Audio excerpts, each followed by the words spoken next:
Et c'est ce sens que je souhaite rappeler aujourd'hui.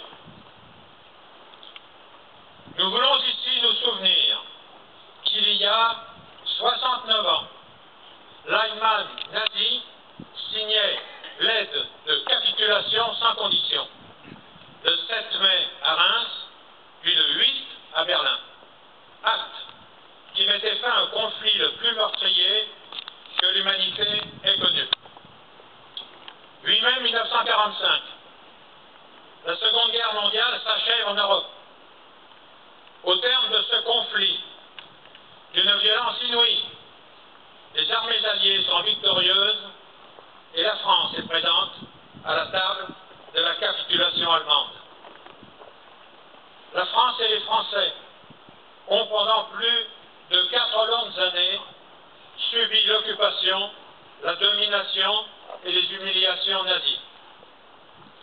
Nous ne pouvons et ne voulons pas oublier que 75 000 d'entre nous ont été déportés du simple fait de leur appartenance religieuse, réelle ou supposée, et que seuls 2500 ont pu réchapper aux camps de concentration et d'extermination.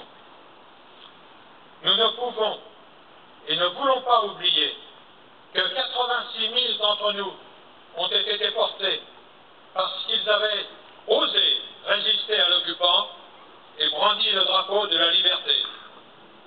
Plus de la moitié d'entre nous ont péri, victimes du travail forcé, de la faim, de la soif, de la maladie, du froid, de la barbarie de leurs geôliers SS.